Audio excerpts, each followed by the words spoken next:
Welcome back to Uncover Your Magic. Today, if you have been following me and listening to this podcast, I know you are interested in your expansion and growth. You also know how passionate I am about raising children and teaching them the tools to empower them to live their most amazing life. Today's guest had a peculiar childhood, and it impacted her in her life until she met Belinda Womack, who will be a guest on my show in a couple of weeks, and you will not want to miss that episode. But Shane's story will resonate with most of you, so I can't wait to share this beautiful soul with you. Let me tell you a little bit about Shane Braverman before we get started. After working with parents and adolescents for over 18 years as an educator, Shane realized she can truly help parents and their adolescent children to improve their communication, relationships, and family joy by working with them one-on-one. It is her joy and honor to help teens or preteens and their parents understand each other with more compassion and empathy. Shane has found throughout her work as an educator and her own constant self-work that there is always an underlying reason for the challenges and behaviors that adults experience with their teen and preteen changes. Oftentimes, this can be attributed to underlying fears or unresolved experiences. Shane is able to see and hear what is actually going on beneath the surface and guide parents and their children to understand themselves, heal the hurts and traumas, and improve relationships and communication.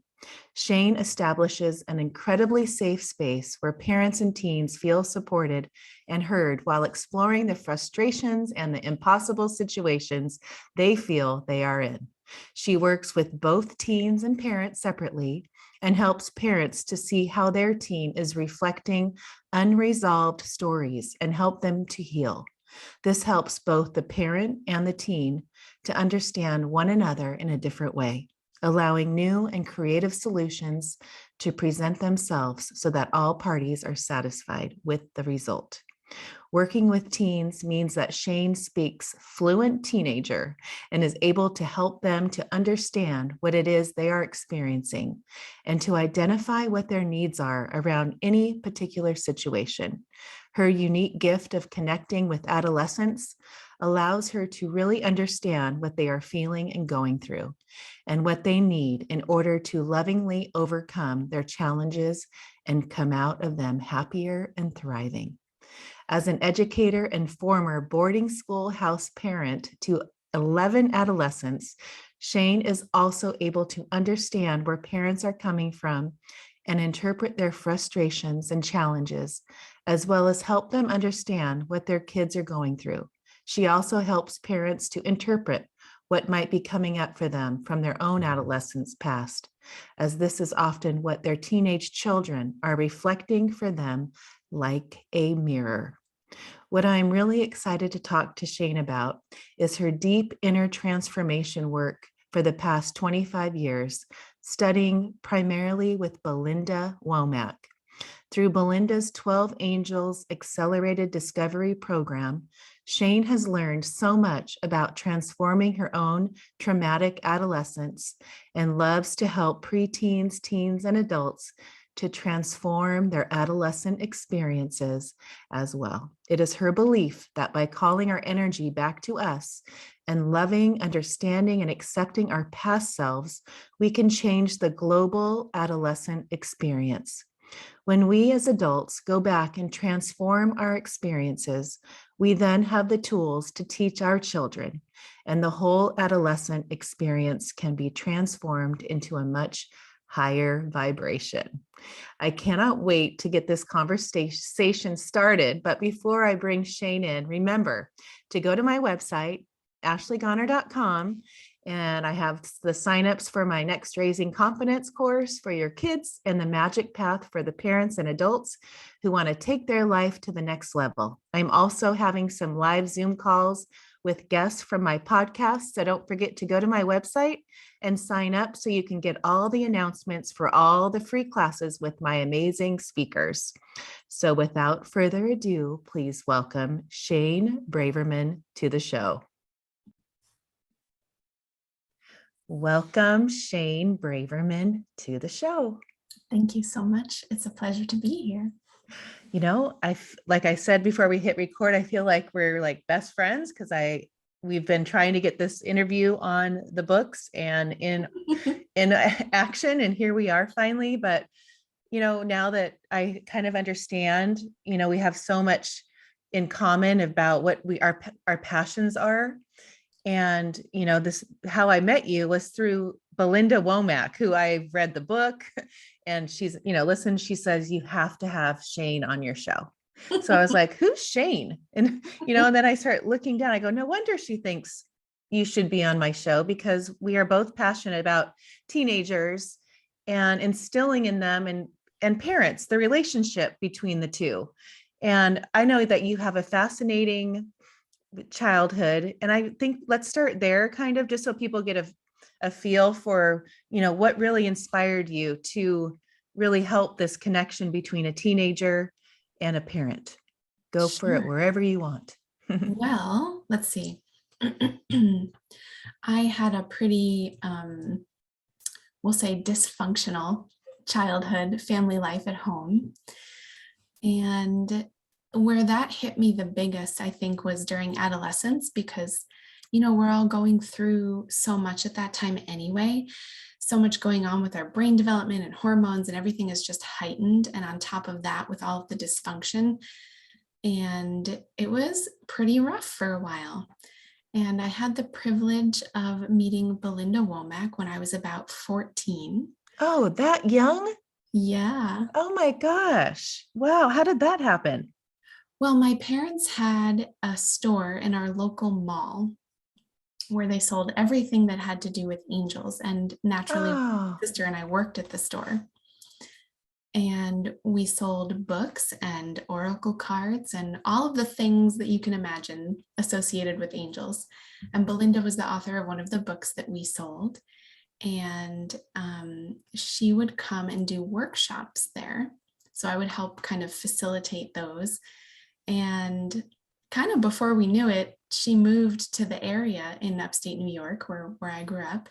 And we would go to her for workshops, for, you know, all kinds of fun things that she did. So I've basically been learning from her and the 12 archangels for like 25 years. Oh my, what a gift. Wow. I don't know where I would be without that. Huh, I bet. That's amazing. 14. So when you say your childhood before that, because I know that your mom, what was your relationship with your mom? It was my mom she's kind of an empty vessel. So the relationship was very difficult. I was trying constantly to not be on her radar because she was very angry and physically, mentally, emotionally abusive, pretty much any kind of abuse you can imagine. That was my mom. And yeah, so it wasn't great. Right now it's fine. You know, we talk about her most of the time so that my boundaries stay firm and she doesn't get an opportunity to kind of lash out and, you know, right, claw me with her. But gosh, she had an angel store and she still had that kind of behavior. That seems contradictory to me. Well, and you know, that was interesting for me as a teenager because, you know, preteens and teens, they totally see through the truth of like everything, right? They'll call you on your crap, whether you want them to or not. Right. And I think it was more an opportunity for my dad to have a new business. He's like a businessman through and through. Right. And we had experienced, let's see, my dad's brother, his other brother, his father, and my mom's father all died in 1 year. Oh my gosh. And I decided I was an atheist, excuse me, at 10 years old. Because if God existed, how could they do that? And so I just kind of became completely closed off, shut off all my emotions. I wouldn't cry. I barely smiled for a couple of years until I met Belinda, and she kind of helped, crack that open again. Huh. But my mom needed that comfort. She started going to church. My dad is Jewish. My mom is Presbyterian, but neither of them were very practicing. Okay. So I think that came from the comfort that she was getting after all of that death in the family. Mm-hmm. She started collecting angels, and then my dad turned it into a business. Oh, okay. Oh, that's cool. Huh. Isn't that interesting how, I don't know, like how your life, you have your childhood story. I always talk about that because, I'm raising two girls right now, and they're, I'm looking at it from a higher perspective because of my spiritual growth, and, kind of I had them later in life, but I'm looking at it from this different perspective of what are they going to tell as their story, because we only Yeah. get one childhood. I get to be this mom that raises them in this home for 18 years. And I know my friends that say, don't worry, they still are around after they leave, but I'm so focused. And when I get to meet amazing people like you on the podcast and hear that, when that your childhood affects your life, in so many ways, that you have this unawareness that you're in your 20s and you're living your life with all these limiting beliefs that were so ingrained in you during those 18 years that, you didn't realize were, part of your life. That's all you knew. Your mom instilled those beliefs, your dad, the surroundings. Thank God Belinda came and was your angel, and had the light to show you that there is light. But my whole thing about, knowing that Belinda was put in your life for a reason, for sure, like an angel came to like save you, to show you this beautiful life that you're now having. But when you realized after you left your home and you wanted to study education, where did it lead you? What led you from working with Belinda, learning about her 12 archangels? I mean, that's her focus. I just finished her book. And she is amazing and channels the angels. And if anyone, I would highly recommend her book. But anyway, when you go out of your mom's and dad's home, and now you're on your own, and you're a seeker, right? Yeah. Explain that transition from going from this childhood where you felt like you were so closed, atheist, what am I doing? What is my life? How does that work? Well, I left at 18. Pretty much had to get out as soon as I could. Right. And I did not know what I wanted to be when I grew up. When you're in high school and junior, senior year, everybody's like, oh, what college are you going to? What's your major going to be? And it looks like everybody has it figured out. Because they always talk about it and they make these decisions, and their families went to this college, so I'm going to go to this college. And, but my parents didn't go to college, and they told me, you don't have to go, it's okay. And I went instead because I didn't know what to do. I went on an exchange program to Spain first. So I basically repeated my senior year in high school, or that was the plan anyway. And it took me quite a few years. I would say maybe after about 3 or 4 years after I graduated high school, I realized that I wanted to be a teacher. No, I realized that I wanted to study linguistics first. Okay. I finally had a course of study. And then after that, I didn't know what to do with a degree in linguistics. Oh, funny. And I started substitute teaching, and I was like, oh, middle school is where it's at. I love these kids. They're so awesome. And I got my teaching credentials and then worked in a bunch of different schools. So it took me quite a while to figure out that I'm a teacher, even though I've been teaching my whole life. Right. But when you're like, something's drawing you to the middle school age, is it because that's where you had like these wounds that needed to be healed and you wanted to help others, or did you know that at the time? I did not know that at the time. I just felt really passionate about helping middle school kids in particular, high school kids also, but middle school is like, it's the onset of adolescence. So it's like the biggest ball of confusion, the biggest pieces of growth, and then once kids hit high school, they kind of get a little jaded, Yes. so I just felt really strong sense of advocacy for middle school students, but I didn't understand why until a couple of years ago. Oh, wow. Just a couple of years ago, it hit you. Yeah. Huh.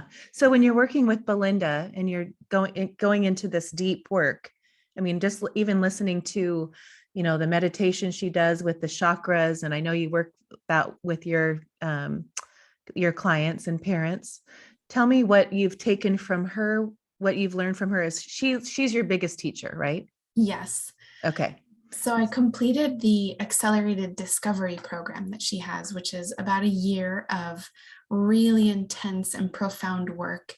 And through that, I realized that my work was changing. It was kind of evolving from school teacher, educator, and combining that with all of the years that I've been learning from her and the 12 archangels to kind of put them together and teach adults how to have a happy adolescence, how to transform all of those things now, even though it happened in the past. And it kind of, time is like an illusion. So it's like actually all happening at the same time.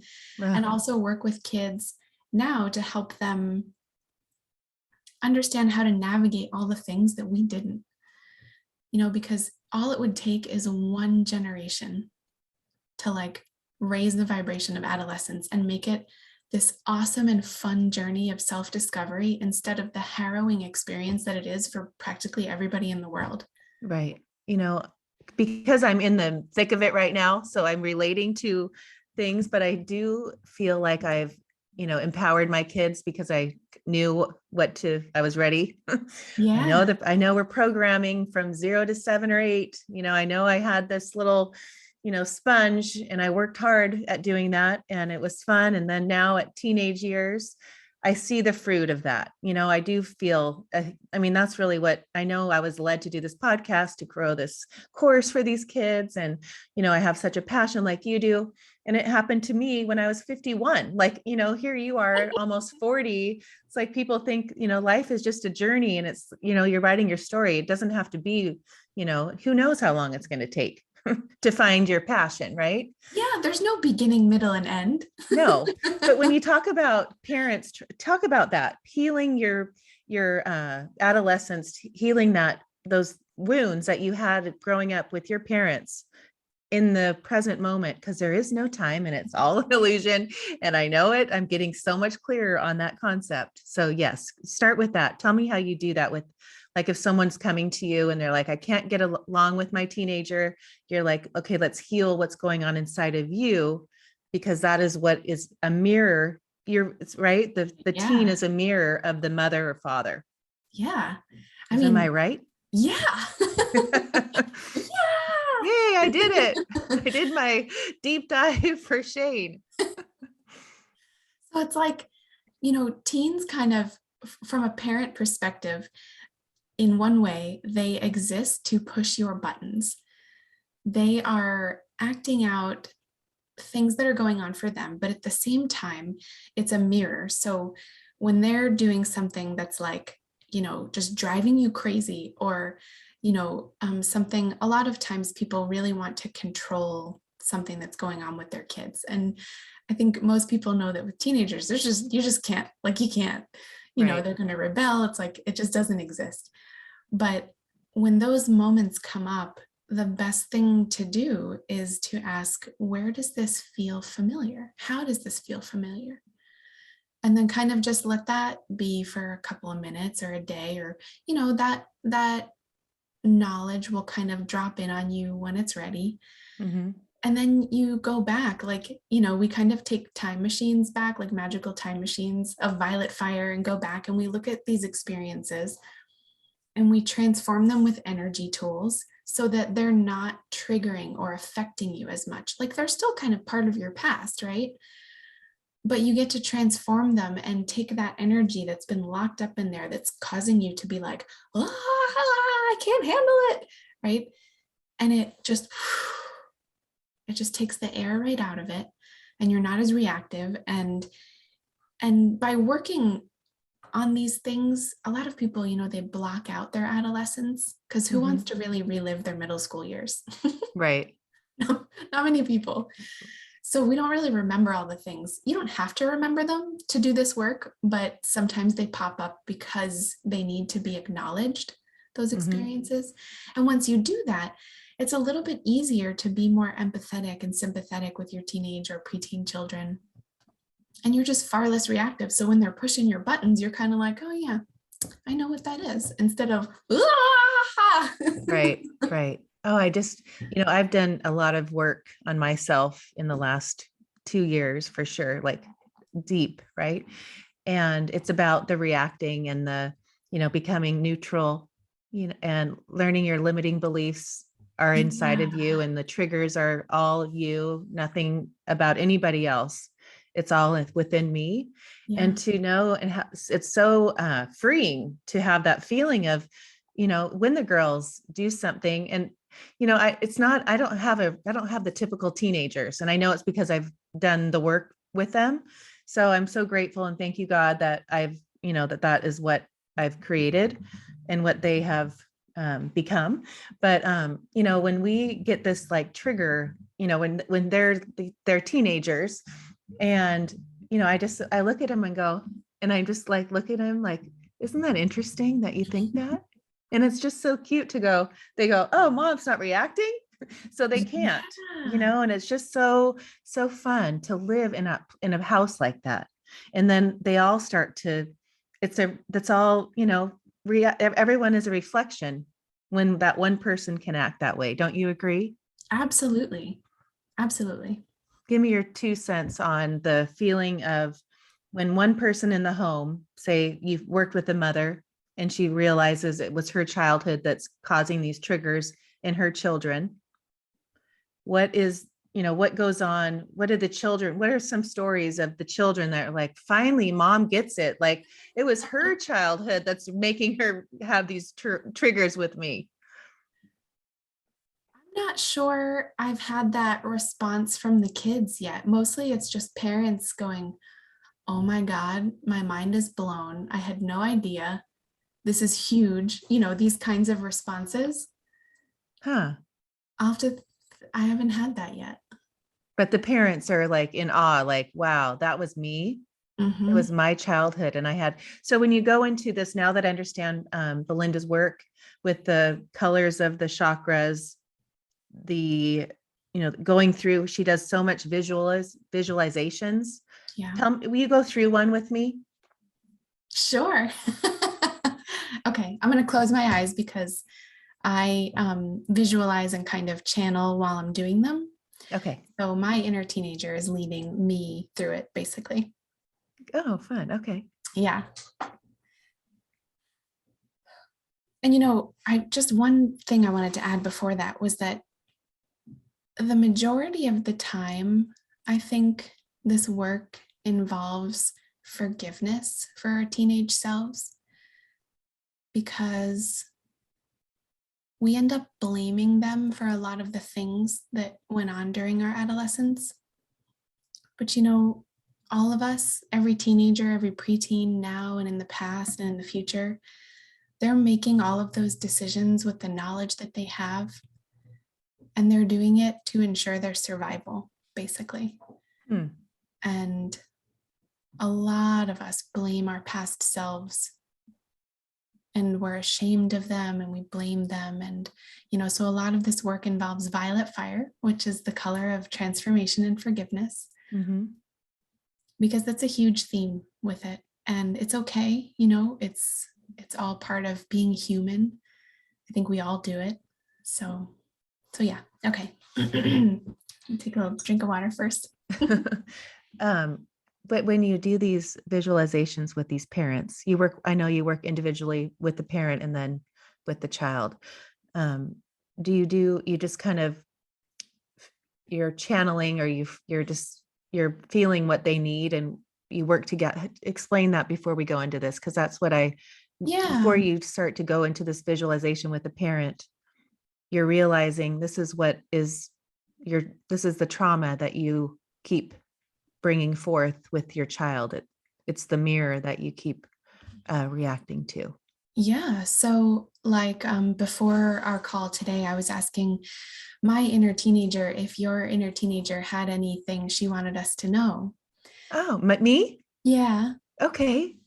And what is just, tell me if this resonates with you, because sometimes I'm a little off and sometimes it's spot on. But what she said was, look how far I've come. And that to me meant that maybe it feels like we need a little bit more celebration of ourselves and gratitude for ourselves in these times. And I was just wondering if that resonated with That totally does, and it gives me tears. Thank you for that. you. Because I don't celebrate, I just go, and my love is toward, the family and the kids, and I do this because I love it and it fills me, but I don't celebrate that. But thank you for saying that. So right on. That's amazing that you did that. I love that. It's time. It's time. Let's celebrate. It's time to celebrate. It's almost my birthday. I guess I'll use that as a reason to celebrate too. Yeah. Anyway, I think when you look at I look back at my childhood, my teenage years, and, my mom, thinking of your parents, and, I have two sisters, and you think you're fine, and you did it. And then you look back, and I look back and I think, gosh, how did I do that? That was amazing, because I really figured a way to to make it work. But you think of the kids that I've been working with, their childhoods, and they don't have the tools. We Mhm. didn't, I didn't have the tools. You didn't have the tools. I mean, thank God for Belinda, you know, Yeah. but to go through this, this life, these ages that are so, crucial, I feel like, and that's why I have so much passion like you, because gosh, if they can get that now, think of their life, there's not going to be a drifter on the 20s, like you were. And I was like a drifter. I didn't know what I wanted. I didn't have clarity. I just thought I had to go to college because everyone else did. I just thought, okay, I guess this is what I do next. There's just, I don't know, you're right. It just takes one generation to shift the consciousness of these kids that are coming into this world and going to run it one day. That's our mission. Yes, totally. That is my mission. We'll do it together. Okay, so let's go now that I kind of understand more. And I know you work with this amazing visualization. So let's do that. Okay. I think everyone, I know my listeners are going to love that. Here we go. Okay. Close your eyes and take a deep breath in and a slow breath out. And in front of you, a magical violet-colored beam of light appears. You're going to go ahead and step into that beam of light. And it's going to send you right to your emerald green heart chakra meadow, where the grass is soft and comfortable if you lay down. And the sun is shining, and it feels warm and welcoming. And in that green meadow, right next to you is your inner teenager. They can be from any age of your adolescence. Mine is very often my 11-year-old self. Whoever comes to you, that's who it is.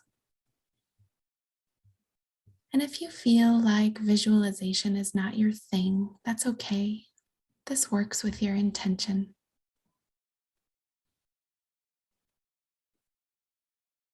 And your inner teenager hands you a beautiful flower. It's the most beautiful flower that you have ever seen. This flower represents you. because you are the most beautiful human.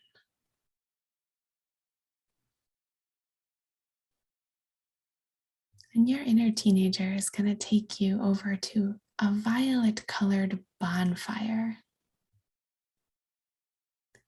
And it's just burning bright and big and high in the sky. And in their hand, they hold a stack of papers. This stack represents all the ways that you believed that you did not measure up to your family, the expectations of your school, society, gender expectations, any way that you felt like you weren't enough. They're all written down on these pieces of paper. And you and your inner teenager are going to have a load of fun balling them up and throwing them into that violet fire. And say, I forgive it all. Each one goes in and burns up and transforms back into love. I forgive. I let go. I forgive. I let go. And you keep throwing in all of those not good enoughs, all of those not enoughs until there's none left. And when there are none left, you and your inner teenager dance around that bonfire and play awesome music and sing and celebrate and call your power back to you through the central sun. So feel those rays of the sun shining on you and say, I call my power back to me, fully transformed and back into love, undiluted love. For I am amazing. I am a living miracle. I am a beautiful flower.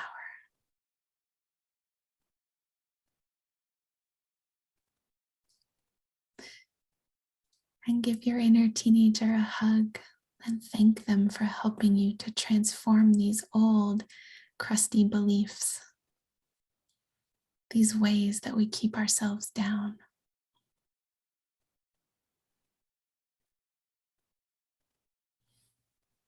And when you are ready, go ahead and open your eyes.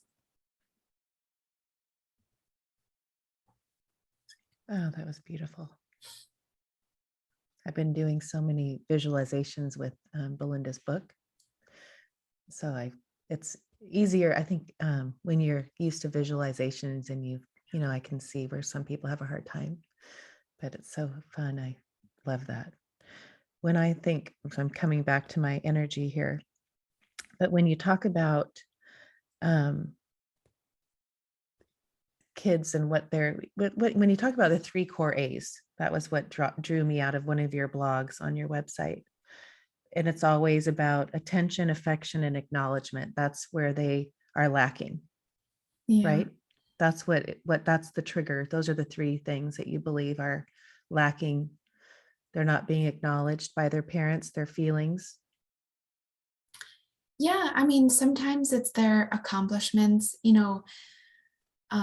it depends on their relationship. It depends on the parent and the kid. And, every human on the planet needs those things, attention, Right. affection, and acknowledgement.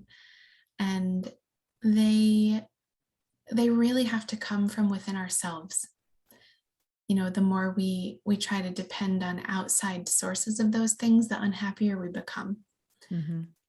And teaching kids how to do that, I think, really helps them to understand other people's limitations and where they're trying to draw blood from a stone, Mm-hmm. um, And I think that parents can really help their kids to overcome that too, by just really seeing them and asking themselves, who is my kid? Who is my child? How are they as a person? Am I trying to force them to be just like me?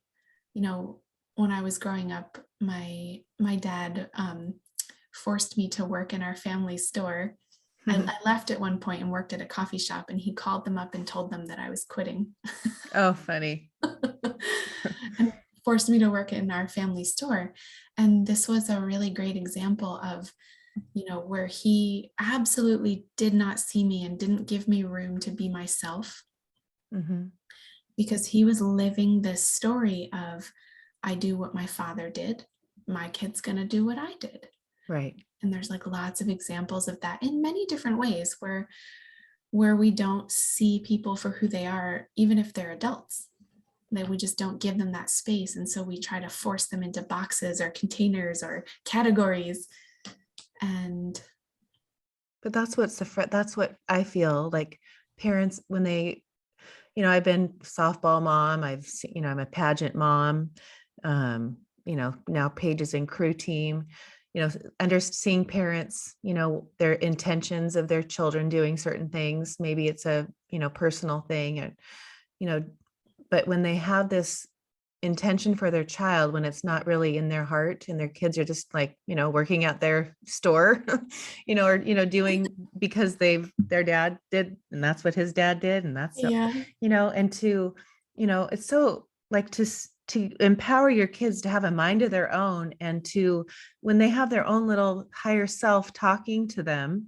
And Yeah. it's, I always, I've learned so much because, being a mom, it's like, you realize, I know they're coming through me, and then their own little soul, right? It's so hard to understand that when they're little, you just want, they're my babies, but now when they're older, it's like, I see that they're on their own journey. And what do you love? What lights you up? And when kids are in this little box, and they're just not being who they truly, their authentic self, Yeah. it causes so much pain. And I feel like it just escalates into more and more and more, like, frustration in them, and a separation from the parent and the child. Yeah. And separation from themselves, when you're, and there's a lot of other influences with that. It's not just parents, it's society, it's school, teachers, friends, all of those things that on some level will send the message, it's not okay to like what you like, it's not okay to enjoy what you enjoy. But when we learn how to transform those messages and really just listen to our hearts, that's when we are happiest. But so many of us, present day teens included, go through those moments where, like when I was maybe 12, I had a writing assignment for my English class, and I remember it very clearly. I don't remember the assignment, but I remember in the beginning of it was, I wrote, "Dear Dickie, how's chickens?" And it was supposed to be like a, country, person writing a letter or something like that. And I thought it was so great, but the whole class laughed at me. And I Oh, thought I was funny. a terrible writer just from that moment, right? Right. But that's because I didn't have all of those tools to understand that it was actually funny, and or it made them uncomfortable, or like it wasn't me. Years down the road, I think I'm like a terrible writer. It reflects in all of my schoolwork. I have like bad relationships with my English teachers, all of these Right. things. And I was in college and I wrote something like a week ahead of time and turned it into the professor and said, "Can you just proofread this, please? Because I know I'm a terrible writer." And his response was, "What are you talking about?" Oh, And then I was like published in a magazine, and like, so like for like decades, this one little thing affected me because I didn't know. And our lives are just filled with those moments. And that's something that makes me incredibly happy to write. But I ignored it for so long because I thought I wasn't allowed to on some level. right. When are, when you're growing up and you have all these influences, and I'm understanding this generation because of my girls, the bullying thing, when I was Yeah. growing up, it wasn't bullying. I mean, it was whatever. They were mean to me. It was that Yeah. we didn't label it anything. And so now we have this label of bullying and, telling somebody they're, not good at that, or, whatever. I don't like your hair. I mean, Yeah. I deal with a lot of hurtful comments with my girls. And so when I say that, I it's me trying as a mom, trying to protect them. I've learned it's their journey, Yeah. it's they attracted that to themselves. Do you agree with that? Yeah. So, okay. So there's a few different ways of looking at this. We can say, oh, let me rephrase that. I absolutely believe that we create our experiences, but not in the way that I'm a victim of my experiences.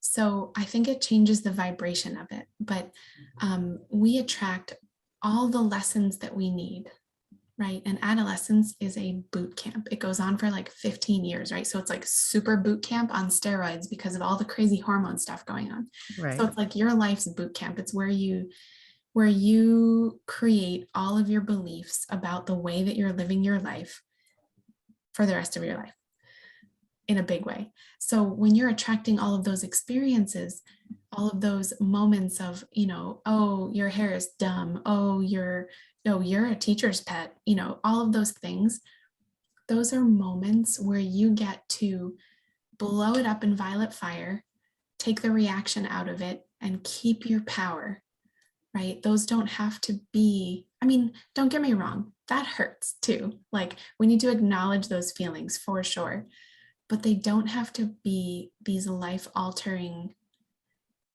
moments in a negative way. They get to be really good displays of strength and awareness and growing and learning.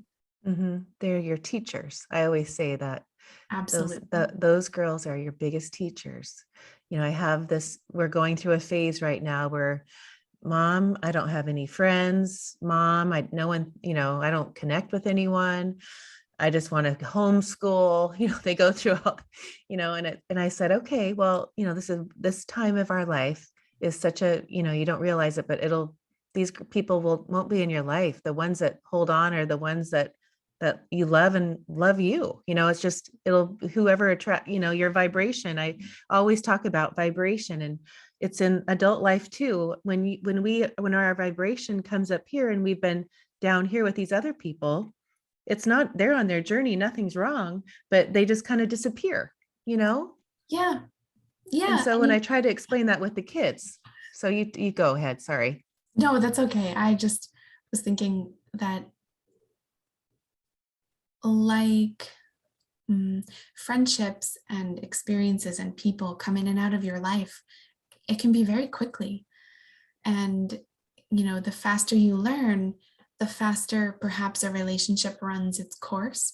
So it can feel kind of lonely for a little while at times to be more understanding of a deeper way of how the world works. But, those people that they need will be in their lives at just the right moment because, divine timing is a thing. Yeah. And, you know, it'll be okay. But I get it. That's hard. It Well, feels, when I pick them up at school and they're both like, "Oh, mom," I'm like, "Oh, geez," But I'm so grateful we can have this time to talk, and they have me to, you know, to be there. And but tell me, like, just something just hit me, like thinking of 2020 and this whole world shift, and we're ascending. I know I want to know your take on it, but I want to know your take on why the teenagers, because what a childhood to have 2020 in your childhood, and everything stopping, and I mean, I just think of all the kids that have been really affected yeah. by this whole, I mean, everyone's affected, but how it affects the teenagers and what you believe in your like soul searching work with Belinda and all the things you've learned. What is your take on all of this? Hmm. I am really excited for So as you know, I've worked in a lot of different types of schools, private schools, boarding schools, public schools, all the things, right? And I quit, and because in part, because I couldn't be the teacher that I am and exist within the system. Mm-hmm. I get that. So one of the things that I'm very excited for, and I think that it's kind of slow moving on some parts, and on some parts it's like really quickly moving, is the revolution of how we do school. Because so when everybody went digital, right, schools were closed in a lot of states, most states probably. People are realizing that it's not the content that matters. It's not getting through that curriculum that matters. Teachers know it, I think, when they first start out, but they get really wrapped up, in the system and the pressure that's put on them by their administration, by parents, by standardized testing, all of those things. So I think one of the things that I'm most excited for is the evolution of education, because it really is about connection and support and encouraging educational, or rather learning, risk taking, right? And like encouraging kids to like go for what they really are interested in, versus you have to have math, science, Yes. all these, right? These things that are just completely silly, because tests, all the assessments that the kids take, they're completely arbitrary and subjective. And Right. there's no standardized way to assess learning. And so I think all of these things are bubbling up in a bigger way. There's pockets of it all over the place. There's specialized schools, there's micro schools with smaller classes, and Waldorf style things, where kids go for what it is that they're interested in, and it's more organic learning. Right. So I think that this has really shown a humongous light, because one of the biggest things that I've heard from kids during the first stages of the pandemic was, we don't do anything in class. Right? They don't do anything in class. But you know what? They still learned things, and they still got some work done. I'll say that in quotes, work done. And it wasn't about getting through the stuff. And when they came back to school, that was the biggest thing. All the kids were like, I don't even care what we're doing in class. I'm just happy to be around my friends. Right. And those connections that they're rebuilding with other people and their teachers and community. So I'm really optimistic that it's the catalyst for some big change. Yeah. Like more spiritual learning. Do you feel like that's coming? I feel I've had an interview with somebody that sees like these schools that are going to, teach kids the spiritual, this stuff that we love, all the Belinda work. Do you see that coming like part of this ascension, or are we not there yet? I don't know. Actually, I hadn't thought about that. Let's see.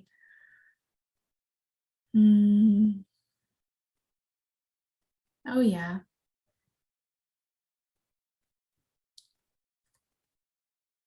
Yeah, I'm seeing like my inner teenagers kind of showing me like specialized programs for magical kids. Yes. Because I've had Ellie Molina, you should check out. She's been on the podcast twice, and Isabel Zimmerman. She was a couple of weeks ago. They both are into teaching magic, like magic school. In fact, Ellie used to have a school in Washington called the Magic School. Yeah, she used to work there. Oh, You need to cool. check her out. Yeah. Yes, I did. But I just feel, I think probably because I teach this kind of magic stuff, and it's not magic, it's just, I feel like are the most important things in life to see the magic. But I feel so strongly about when the girls are like, Mom, I'm not good at math. And I said, oh, I wasn't either. You'll never use that again. But I think what happened in this 2020 was, everything, the schoolroom wasn't even existent. And everyone proved that we can do other things, and it just was so, I don't know, empowering to know that we don't need that.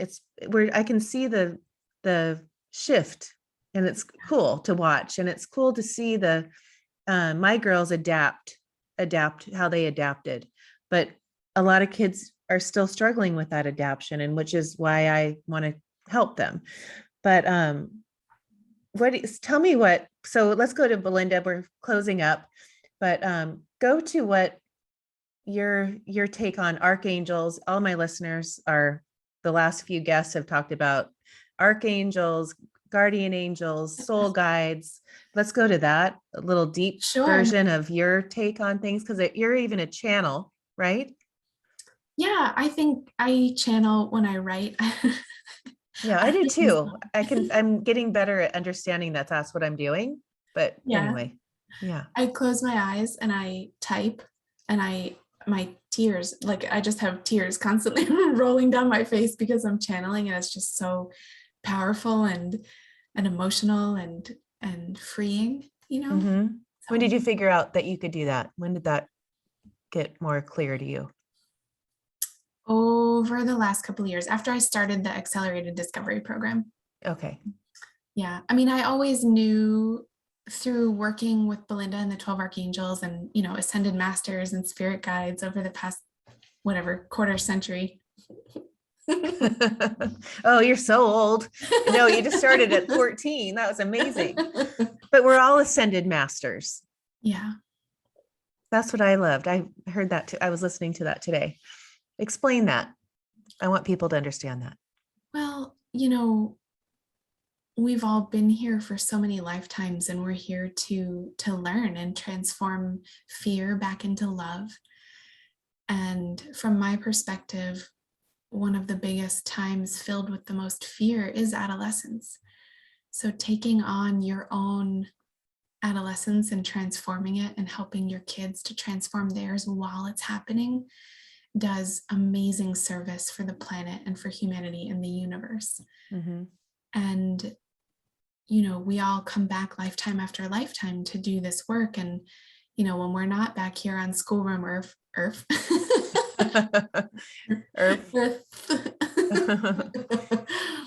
when we're not back here on schoolroom Earth, we're helping our families, our soul families. And, you get to meet your soul family throughout your human life too, which is always really cool. Like, it just feels like coming home. Mm-hmm. So do you feel like Belinda's your soul family? Yeah. For sure, right? Am I your soul family? You are my soul sister. Okay. Well, because when I have clients come to me, some that I have never met that have found me, or people that I've known years before, and they're all back to me, I go, you know what? It just shows me we're soul sisters. Like, we're connected. Yeah. Right? Big time. And I think that we must be like twins or something, because I was listening to things that you say in your intros and talk about the work that you do in podcasts. And I was like, wow, we're like twins. Oh, funny. Yeah. Well, that's when I said, when I saw you on Zoom, I feel like you're my best friend. I've known you forever. But go to the archangels. Let me hear your take on the archangels, because I know Belinda talks about, she channels the archangels, which is amazing. Mm-hmm. Well, I talk to my archangels all the time. I talk to the archangels and my guardian angels, and really it's all the same if you kind of boil it down to like creator energy or universe energy or divine energy. It's all like flavors of ice cream is how I like to look at it. Uh-huh. And sometimes you get along more with like, a salted caramel than you do with vanilla. And so you have a more stronger call to work with the salted caramel ice cream versus the vanilla ice cream. Uh-huh. So I think it depends on what resonates with you. But they are they are friends. They make you laugh. They lift you up when you're down. They help you to know your heart and your truth. I don't know. Do you ever feel them? Do you feel them? Do you get that connected? Yeah. Mostly when I'm doing in the middle of doing the work, I'll see them or feel them or just kind of know they're there. I don't think I'm anywhere on the level where Belinda feels them, but I get nudges, I get feelings. Do you Yeah. see feathers? Do you like that kind of thing? Do they give you signs? No, I don't see. Well, so they give signs like with animals or with numbers, or sometimes I'll just hear things. But when you hear things, it sounds like thoughts in your head for me anyway. Mm-hmm. So it's like, oh, okay, like like a couple of weeks ago, I thought I had a hair appointment and I got in my car ready to go. And then I heard, check the appointment, check your calendar. And I was like, oh yeah, I didn't actually get a reminder. I did not have a hair appointment. So So I was funny. thankful I didn't have to drive like 50 minutes into Seattle to go. So funny.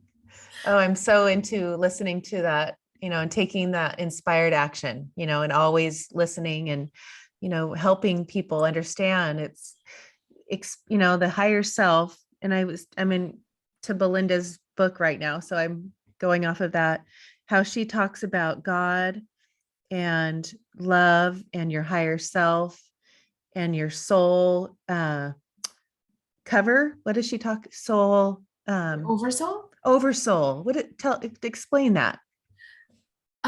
Your oversoul. So like in context of inner teenager stuff or just over? Sure.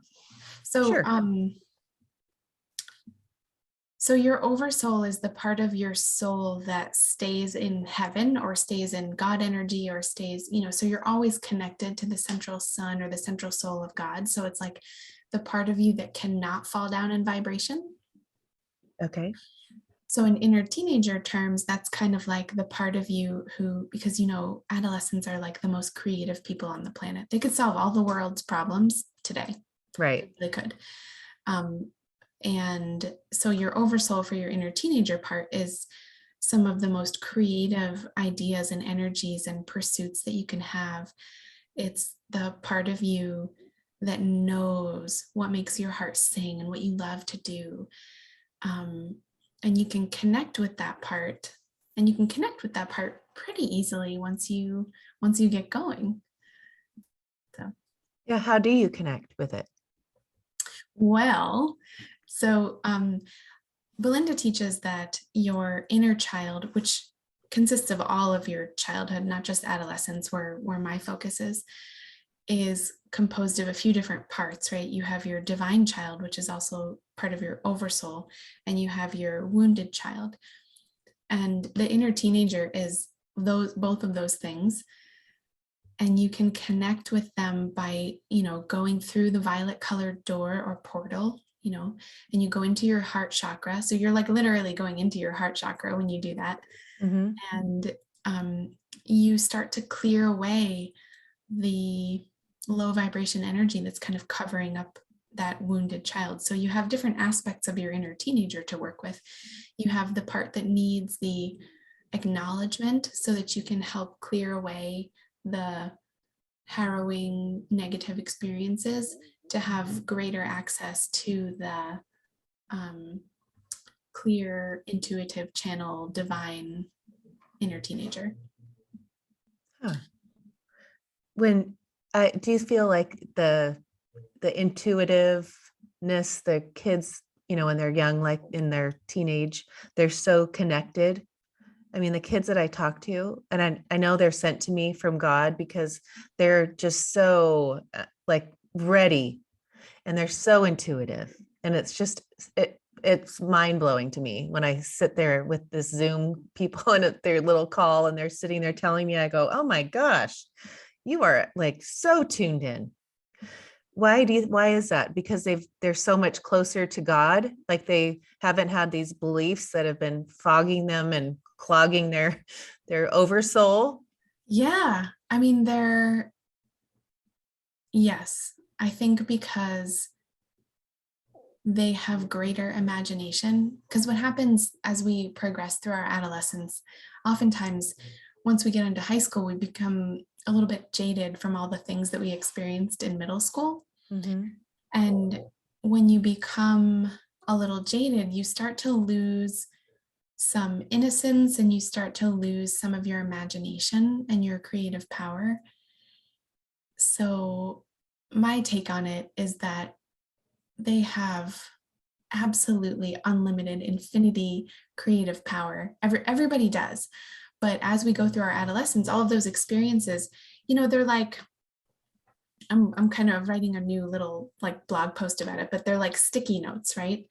And it says like, you're not enough, you're ugly, you're too tall, you're too short, whatever it is. And it's like you put these sticky notes on you that come from all these different places, and then they just kind of meld into like heavy armor that just weighs you down. Mm-hmm. And until you can rip that off, right? And you can do it really quickly, and very easily. You just light it on fire with violet fire and it just goes away. Yes, I love that. That's so good, because now after everyone's listened to your visualization, that's so powerful. When you realize you can get rid of that, Absolutely. And it see can it be really done, fast. and it could be really fast. Yep. And And we're once you just start living in on, this sorry, but when you live it this way and you think you're just like so, heavy, when you have these tools that can just be done and live life and see the magic. absolutely. And that's what it's all about. Breaking open that imagination, right? Like just burning up those little sticky notes, breaking open that imagination, and then you're on that path and then you can't stop. So, you're Oh, always you going to can't have magic. stop. Yeah, it's true. Once you get rid of that and you see, like, I have these women that are like my age that are in my class, the magic path. And they're like, you think of how long it's taken. They don't understand that this is like so new to them, this kind of work. They Mhm. weren't Shane at 14 and meeting Belinda, you know? So Yeah. here we are in our 50s, and I'm teaching these tools, and there's so much armor, Yeah. so much. But once we start, now I'm going to burn it with violet flame. Now that we burn it. I get rid of it a different way, but I'm going to start doing that. They're mind blown of their life. There's like every day they're sending me messages like, there's so much magic in life. And my whole life, and I'm now 53, Yeah. and I see it, It's but amazing. it's amazing, right? But I feel Yeah. like we're getting there. I mean, people Yeah. like you, and where we're like trying to show them that it's not that's not who we are. We're pure love and light and unlimited. Absolutely. We don't have There's no limits. And No. that's when you teach those little teenager minds that you can do anything, you can be anything, you can have anything. I always say, like, Esther Hicks says, it's as easy to create a button as it is a castle. Do you listen to Abraham? I am aware of Abraham Hicks, Oh, but I don't have any books or no. okay. So she's, it's true. What do you want? Yeah, You can create totally. anything. But once these kids get that in their little minds at that age, oh Yeah, my gosh, can you imagine what their life will be unstoppable. like? Unstoppable. Okay, I've been an hour with my little sweet Shane new friend, my twin Yay. soul sister. Can you tell people where to find you on your website? Yes, my website is Shane, Shanel, like Lillian, because that's my middle name, Braverman, like a man that's more brave, or I like to say that I'm braver than any man. No, that's cute. I love your name. And Dot then on Instagram, it's the same. Yes, I have. So I have an inner teenager one. It's just inner_teenager, or my personal /T enthusiast one is at Shane Braverman. Okay. Well, thank you. I loved it. I love meeting Thank you. my soul sister, my twin soul sister. One more thing to add. Oh, good. Tell me. When you're burning up that armor, we're going to always have layers. So when it comes back, you just snap your fingers and it goes up in violet flames. Okay. We have no more armor now. No excuses. No, we can't use any of that. All right. Thank you so much. Thank you.